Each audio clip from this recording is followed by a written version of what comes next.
பெருந்துறையிலுடையது சிவ விளைவு.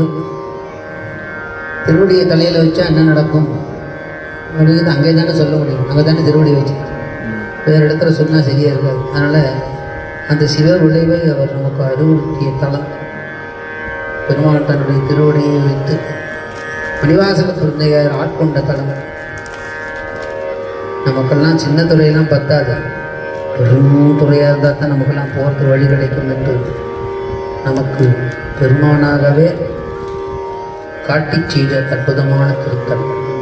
திருப்பெருந்துறைவுரை கோயிலும் காட்டி அந்த நாவதும் காட்டி வந்தாண்டாய் என்ற பதிவிலே பெருமானுடைய அருள்கரையை பதிவு செய்த அற்புதமான திருத்தலம். அந்த சிவ விளைவை நாமும் இப்போது அனுபவிக்கலாம். அது சென்னிப்பத்தின் வாயிலாக பெருமானுடைய திருச்செவிக்கு விண்ணப்பம். சிம்பலம்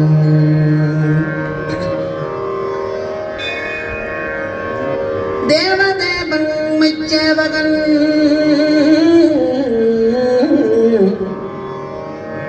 தென்பெரும் துணை நாயகன்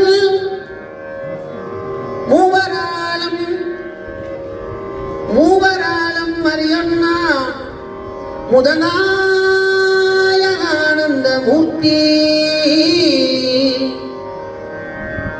மூவர்னா நம்ம நினைச்சிருக்கோம் சிவருமான சேர்த்துக்கிறாங்க. மூவரில் தேக்கப்படாது.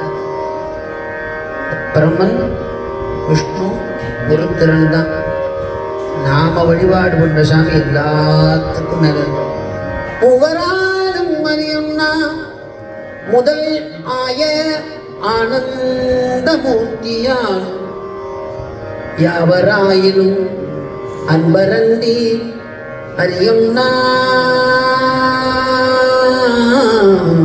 மலர்ச்சோதியான் தூயமா மலர்ச்சேவடிக்கண் நம் சென்னி மண்ணி சுடருமே சுடருமே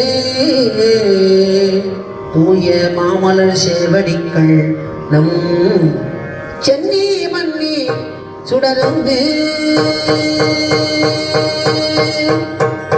தேவதேவமச்சேவகன் தென்பெரும் துறை நாயகன் மூவராலும் அறியனா முதல் ஆய ஆனந்த மூர்த்தியான் எவராயினும் அன்பர்கள் அறியனா மலச்சோதியான் தூய மாமல சேவடிக்கள் நம் சென்னி மண்ணி சுடருமே.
மலருமே